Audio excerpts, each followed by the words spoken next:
যিটো ঘটনা হৈছে এই ঘটনাটো খুব চিন্তাজনক আৰু দিন যিমানে বাঢ়ি গৈছে মানুহৰ চিন্তাও সিমানে বাঢ়িছে আৰু আমাৰ যিটো প্ৰভাৱিত অঞ্চল সিও বাঢ়ি যোৱাৰো সম্ভাৱনা আছে।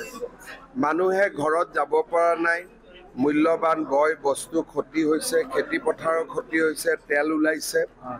বিষয়টো ONGCয়ে নিশ্চিতভাৱে চিৰিয়াছলি ল'বই লাগিব। অহাকালি ৰাতিপুৱা মই হৰদীপ সিং পুৰীৰ লগতো কথা পাতিম, অইলৰ চেয়াৰমেনৰ লগতো কথা পাতিম আৰু দৰকাৰ হ'লে মই প্ৰধানমন্ত্ৰীৰ লগতো কথা পাতিম আৰু তেখেতসকলে বিষয়টোৰ পৰা কোনেও হাত এৰুৱাব নোৱাৰে। এনেকুৱা দুৰ্ঘটনা হৈ থাকিলে মানুহৰ শংকা বাঢ়িব আৰু মানুহেও এটা সময়ত ONGCক সহযোগিতা নকৰিব। সেইকাৰণে গোটেই বিষয়টোৰ ওপৰত মই নিজে আহিছোঁ, মই নিজে ৰাইজৰ লগত কথা পাতিছোঁ, ৰাইজৰ দুখৰ বুজ লৈছোঁ আৰু অহাকালিৰ পৰা মই চেষ্টা কৰিম আৰু আপোনালোককো সময়ে সময়ে আমি জনাই থাকিম যি ধৰণে ONGCয়ে ব্যৱস্থা লৈছে বা ল'ব খুজিছে। স্থানীয় বিধায়ক আমাৰ মন্ত্ৰী বিমল বৰাকো মই দায়িত্ব দিম, তেওঁ যাতে ইয়াত আহি থাকে, ৰণোজ পেগু ইয়াত আহি থাকিব। আমি দুখৰ সময়ত মানুহৰ লগত ৰাইজৰ লগত থিয় হৈ থাকিম আৰু সকলো প্ৰকাৰৰ সহায় আমি আগবঢ়াম। সেই বিষয়বিলাক আজি যদি আমি প্ৰসংগটো বহলাই লওঁ তেতিয়াহ'লে এই মানুহখিনিৰ ক্ষতি হ'ব। বিষয়টো আজিৰ দিনত আমাৰ আটাইতকৈ ডাঙৰ কথা হ'ল যে গেছ আৰু তেল নিৰ্গমন বন্ধ হ'ব লাগে। এতিয়া যদি এই বিষয়টোৰ লগত আন আনুষংগিক বিষয়বিলাক গোটাই লওঁ তেতিয়াহ'লে এই বিষয়টো পিছ পৰি যাব।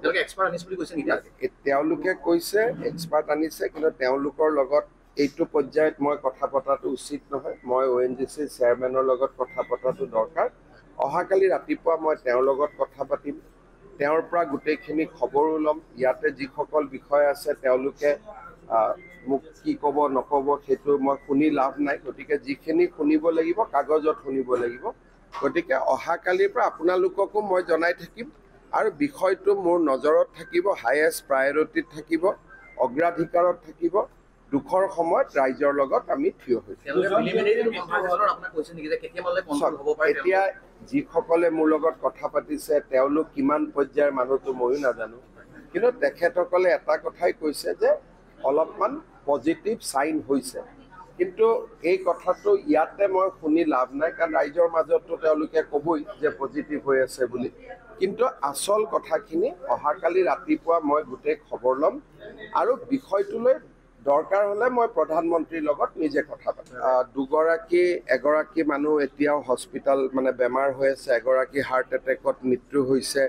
গোটেই খবৰখিনি আমি লৈছোঁ। ONGCয়েও কৰিব, ৰাজ্য চৰকাৰেও সহায় কৰিব। এইটোলৈ আমি চিন্তা কৰাৰ প্ৰয়োজন নাই, কিন্তু মৃতজনকটো ঘূৰাই আনিব নোৱাৰোঁ। কিন্তু পৰিয়ালটোৰ দুখৰ সময়ত আমি পৰিয়ালটোৰ লগত থিয় দিম।